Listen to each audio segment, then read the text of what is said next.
এই আব্দুল্লাহ ইবনে উবাই যখন মারা যাওয়ার সময় হয়ে যায়, আব্দুল্লাহ ইবনে উবাই ইন্তেকাল করলো, মারা গেল। বাপজানরা, আব্দুল্লাহ ইবনে উবাইর একটা বেটা ছিল, যার নাম হলো আব্দুল্লাহ রাদিয়াল্লাহু তাআলা।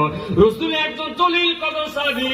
বাপ আব্দুল্লাহ ইবনে উবাই মারা গেছে, সেও জানে যে তার আব্বা বড় ইসলামের জন্য ক্ষতি সাধনকারী মুনাফিক, টাটকা মুনাফিক। কেমন মুনাফিক? টাটকা মুনাফিক।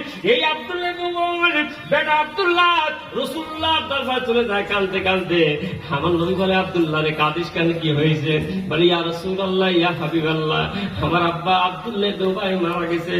ও নবী, আমি জানি আমার বাবা টাটকা মুনাফিক, ইসলামের জন্য অনেক ক্ষতি সাধন করেছে।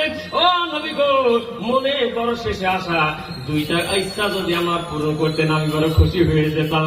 বলে, কি কি বলতে চাও, কি বলো বলো বলো। আব্দুল্লাহর দিকে তাকাইয়া রাসূলের চোখে পানি। ডাক দিল, আব্দুল্লাহ ইবনে আব্দুল্লাহ রে কি বলতে চাও? বলে, ইয়া রাসূলুল্লাহ, আমার মনে বড় ইচ্ছা, আমার বাবা মারা গেছে, সে টাটকা মুনাফিক। তারপর ও নবী, আপনি যদি আমার আব্বার জানাজাটা করতেন, আপনি যদি আমার আব্বার জানাজাটা করতেন, তাহলে আমার মনটা ভালো হয়ে যেত। দ্বিতীয় নম্বর, আমার আব্বা যখন কবরে দেওয়া হবে, আমার আব্বার গায়ে আপনি নবী আপনার নবুয়তের গায়ের একটা জুব্বা দিয়া আমার বাবাকে জড়ায় তারপরে কবরে দিতে হবে। আমার নেবেলেতে কি লাভ হবে? এ আব্দুল্লাহ, কি বলতে চাও? বলে, হুজুর, আপনি যদি আমার আব্বার জানাজা করেন, হয়তো আল্লাহ রাব্বুল আলামিন এই খাতিরে আমার আব্বাকে মাফ করতে পারে। দ্বিতীয় নম্বর, আপনার নবুয়তের গায়ে জুব্বা যদি আমার বাবার গায়ে জড়ায় কবরে দেওয়া হয়, হয়তো আমার বাবার কবরে আযাবটা মাফ হবে। কেননা আপনি নবী, আপনার নবুয়তের শরীরে গন্ধ আপনার জুব্বাতে জারি থাকবে, এই জন্য হয়তো কবরের মাটি তারা আযাব দেবে না। এই সময় নবী আমার বলে, এই কথা বলা হাত আমার নবী উঠতে গেছে, আব্দুল্লাহ আপনার আব্দুল্লাহ দুবার জানাজা দিতে যাবে। পিছন থেকে আমিরে মুমিনিন ওমর ফারুক রাদিয়াল্লাহু তাআলা রাসূলের জুব্বা পায়ে ধরেছি, ইয়া রাসূলুল্লাহ, কোথায় যান? ও নবী, কেন আমি আব্দুল্লাহ দুবার জানাজায় যাই? ও নবী, আপনি কি ভুলে নাই আব্দুল্লাহ ভাই ইসলামের জন্য কত বড় দুশমন ছিল? ও নবী, এখনো দুমুখা সাপ ইসলামী দল মুসলমানদের পক্ষ তাকিয়েছে যে আব্দুল্লাহ ইবনে উবাই, ওদিকে কাফেরদের পক্ষ তাকিয়েছে, বড় কষ্ট দিয়েছে মুসলমানদের। এই মানুষটা জানাজায় আপনি যাবেন না। ও নবী, আপনি এই মানুষটা জানাজায় যাবেন না। আমার নবী বললেন, আপনি আমার আস্তিন যাওয়া জুব্বার আস্তিন ছেড়ে দাও, আল্লাহ পাক এখনো আমাকে যাইতে নিষেধ করে না।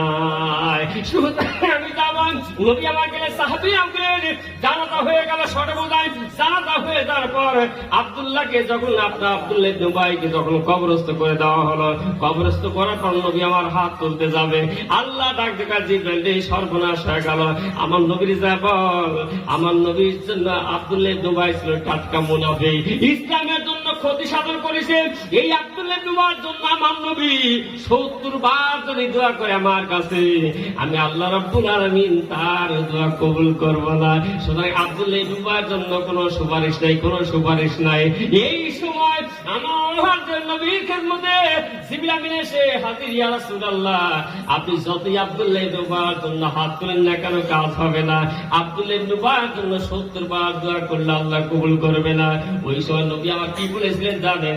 আমি যদি জানতাম যে সাহাবীরা আমার আব্দুল্লাহর জন্য, আব্দুল্লাহ ইবনে উবাইর জন্য 70 বার কবুল হবে না, 71 বার যদি কবুল হতো, তবু আমি রাসূলুল্লাহ 71 বারে আজকে দোয়া করতাম।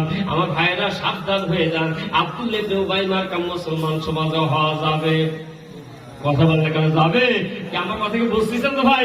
আব্দুল্লাহ ইবনে উবাই মার্কা মুসলমান হতে আমরা রাজি।